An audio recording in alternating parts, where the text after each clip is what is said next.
चलिए आज स्टार्ट करते हैं बीएमएस थर्ड फेज का फर्स्ट चैप्टर का दूसरा topic need and scope of research. मतलब रिसर्च की क्या ज़रूरत है और ये कितना व्यापक है उसके बारे में हम आज जानेंगे। तो पहले हम नीड ऑफ रिसर्च जानेंगे, मतलब रिसर्च की क्या ज़रूरत है उसको जानेंगे।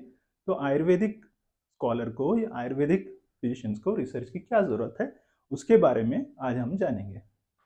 तो पहला जो है to find out solution.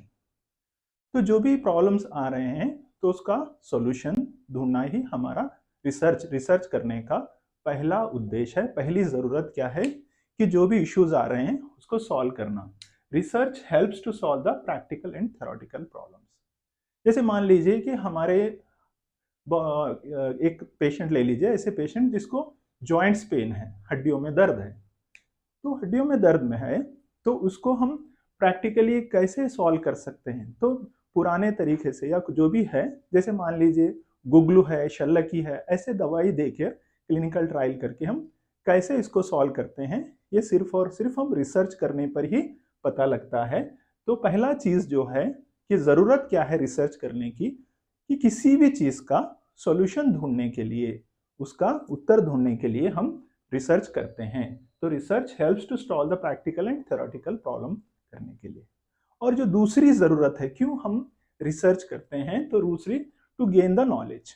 Okay, तो अपना नॉलेज बढ़ाने के लिए हम गेन करते हैं, रिसर्च करते हैं। It expand the understanding existing and concept of discover new facts. चलिए मान लीजिए कि हमारा त्रिदोष थ्योरी है।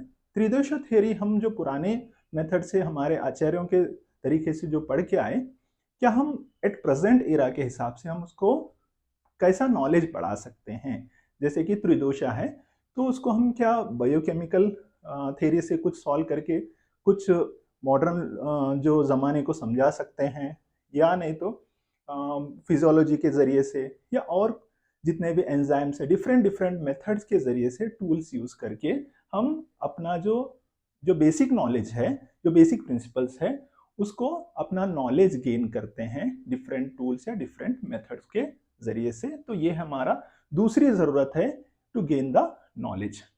अब तीसरा है to improve the practices. To improve the practices इसे कहते हैं, जैसे हमारी जो प्रैक्टिस है उसको improve to lead to better method and innovations in the various fields like medicine, education and technology.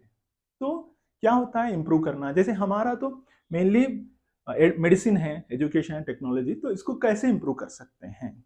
जैसे मान लीजिए हमारा पंचकर्मा थ्योरी है, तो पंचकर्मा में थ्योरी में हम जो विरेचन कराते हैं या जो बस्ती कराते हैं, तो ऐसे चीज़ों में जो पुराने जो बस्ती दे रहे हैं, हम कौन सा कषाय दे रहे हैं, कौन सा डिकॉक्शन दे रहे हैं, क्या और डिकॉक्शन कर कर चेंज करके और कुछ बेटरमेंट कर कर हम उसको उस प्रैक्टिस से उसको इम्प्रूव कर सकते हैं। पंचकर्मा को और कैसे इम्प्रूव कर सकते हैं, जैसे मैंने एक उदाहरण लिया है कि पंचकर्मा में हम डिकॉक्शन को उसको चेंज करके या उसकी क्वालिटी बढ़ा के और कुछ हम उसको इम्प्रूव कर सकते हैं। ऐसे कोई भी एग्जाम्पल हो सकता है। तो इम्प्रूव प्रैक्टिसेस है।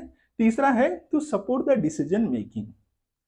तो डिसीजन मेकिंग सपोर्ट क्या होता है, हम रिसर्च के जरिए से हम क्या करते हैं कि एक डाटा कलेक्ट करते हैं, एक बड़ा सा डाटा कलेक्ट करते हैं। ये क्या करेगा, ये research based assist in the policy making and planning. तो चलिए मान लीजिए कि हमारे गवर्नमेंट ऑफ इंडिया जो है आयुर्वेदिक डिस्पेंसरी खोलना चाहती है, तो हम ये पता लगाते हैं रिसर्च से कि कहाँ पर जो है ज़रूरत है, कहाँ पर लोग आयुर्वेदिक मेडिसिन लेना चाहते हैं। तो इसके हिसाब से, ये डाटा कलेक्शन के हिसाब से हम डिसाइड करते हैं कि कहाँ पे डिस्पेंसरी की ज़रूरत है, कहाँ पे पब्लिक डिमांड है। इस तरह से हम ये जो होता है सपोर्ट, तो डाटा कलेक्ट करके हम रिसर्च की ज़रूरत को पूरा करते हैं। और जो फिफ्थ वाला होता है to validate the old concept. जो पुराना हमारा जो कॉन्सेप्ट है उसको साबित करने के लिए, उसको वैलिडेट करने के लिए भी हम इसकी रिसर्च की जरूरत पड़ती है। क्या होता है, to test the accuracy existing theory and believes. जो पुराने थियरीज है और पुराने जो बिलीव्स है उनको प्रूव करने के लिए भी हमें रिसर्च की जरूरत पड़ती है, रिसर्च की नीड पड़ती है। एक एग्जाम्पल ले लेते हैं हम, जैसे तुलसी है।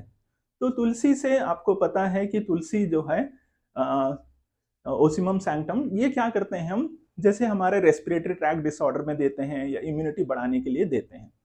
तो हम क्या कर सकते हैं हम, तो ये वैलिडेट ओल्ड कॉन्सेप्ट्स को, जो पुराने जो बताए गए तरीके हैं, तो उनको क्या है क्लिनिकल ट्रायल्स कराकर, जैसे तुलसी के दवाई देके क्लिनिकल ट्रायल्स कराकर हम ये पता लगाने की कोशिश करते हैं क्या पेशेंट्स की इम्यूनिटी में कुछ इंप्रूवमेंट हो गया है, जो पुराने जो रेस्पिरेटरी ट्रैक्ट के डिसऑर्डर थे वो ठीक हो रहे हैं।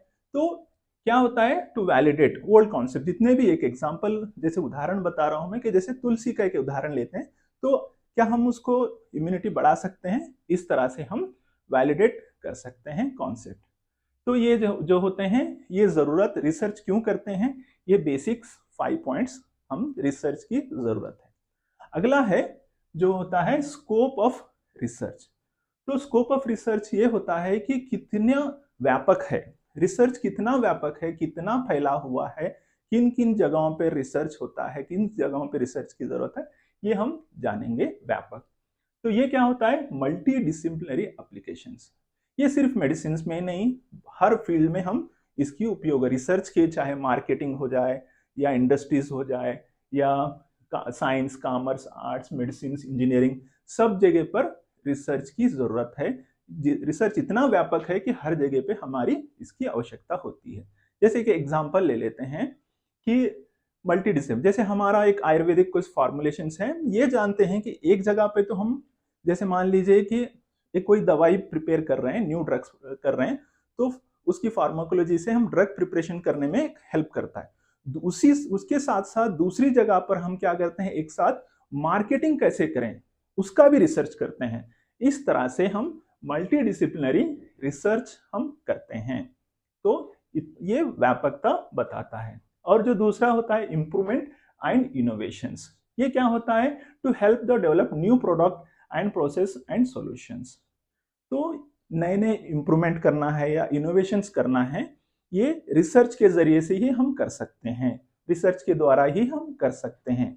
इसकी व्यापकता ऐसी है कि कुछ नई प्रोडक्ट लॉन्च कर रहे हैं। चलिए मान लीजिए हमारे बहुत सारे दवाई है जो सोरस फॉर्म में है, या बहुत सारे दवाई है कषाय फॉर्म में है, डिकॉक्शन फॉर्म में, क्या हम उसको टैबलेट फॉर्म में, वटी फॉर्म में कन्वर्ट कर सकते हैं, या नहीं तो मान लीजिए कि नैनो पार्टिकल में करके और कुछ बेटर रिजल्ट दे सकते हैं, या और कुछ वही दवाई को एक्सट्रैक्ट सेपरेट कर कर उसमें के स्टैंडर्डाइज फॉर्म करके उसको इम्प्रूवमेंट कर सकते हैं। ये सभी इम्प्रूवमेंट और इनोवेशंस ये स्कोप में आते हैं।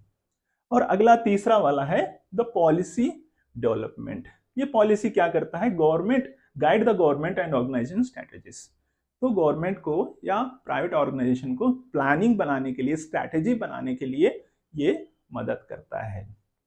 तो ये क्या करता है कि गवर्नमेंट में, जैसे कि किसी नेशनल हेल्थ पॉलिसी में क्या आयुर्वेदिक डॉक्टर वहां पे यूज कर सकते हैं, तो क्या जैसे सिंपल डिसीजेस में एंटीबायोटिक नहीं देकर सिंपल आयुर्वेदिक के टैबलेट्स देकर, क्या सिंपल मेडिसिन देके हम आयुर्वेदिक हर्ब्स देकर सॉल्व कर सकते हैं, इस तरह के सिर्फ और सिर्फ हम रिसर्च करने पर ही पता लगता है। तो पॉलिसी डेवलपमेंट करने के लिए भी रिसर्च की जरूरत होती है। नेक्स्ट है एकेडमिक ग्रोथ। तो एकेडमिक ग्रोथ क्या होता है, जो हमारे एजुकेशन में, जैसे essential for educational advancement and curriculum development, तो हमारे सिलेबस को बेहतर करने के लिए, एजुकेशन को और अच्छे से बेटर करने के लिए भी हम इम्प्रूवमेंट और इनोवेशन करा देते हैं। तो यहाँ पर हम देख सकते हैं कि जो यूनिवर्सिटी के जो प्रोफेसर्स वो डिसाइड करते हैं कि सिलेबस को और कैसे इम्प्रूव कर सकें, और कैसे उसको रिसर्च के द्वारा पता लगा सकते हैं कि स्टूडेंट्स का और कैसे नॉलेज बढ़ाएं, सिलेबस को कैसे बेहतर करें, रिजल्ट को कैसे इम्प्रूव करें, ये सभी एकेडमिक ग्रोथ के जरिए से हम कर सकते हैं। और लास्टली जो है सोशल बेनिफिट्स। तो सोशल बेनिफिट्स जो रिसर्च के जरिए से कैसा होता है वो भी पता लगाते हैं, जैसे contribute to the social development and addressing public issues. तो ये क्या होता है, जो सोशल, जैसे हमारे कॉमन पब्लिक्स को हम रिसर्च के जरिए से कैसे बेटर कर सकते हैं, ये भी पता लगा सकते हैं। जैसे एक एग्जांपल ले लेंगे हम, आजकल क्या हो गया है, आज प्रेजेंट सिनारियो में, कि बहुत सारे लोगों को डायबिटीज हो गया है। तो क्या हम उसको सिंपली, जैसे हमारे क्या कहेंगे, दिनचर्या और ऋतुचर्या के जरिए से उसको हम उसको बेटरमेंट कर सकते हैं। ये भी हमें क्या दिनचर्या किस तरह की दिनचर्या करना है, अडॉप्ट करना है, ऋतुचर्या अडॉप्ट करना है, जिससे कि हमारा जो है रिसर्च करते हैं, जिससे हमारे कॉमन पब्लिक को या सोसाइटी को हेल्प हो जाए। तो ये भी हमें रिसर्च के स्कोप में से जरिए से पता लगता है। ठीक है, तो ये हमारा बेसिक जो है बीएमएस थर्ड फेज का सेकेंड टॉपिक, जो पहले चैप्टर का सेकेंड टॉपिक है। अगर आपको ये वीडियो अच्छा लगा तो लाइक करिए और शेयर करिए। Thank you.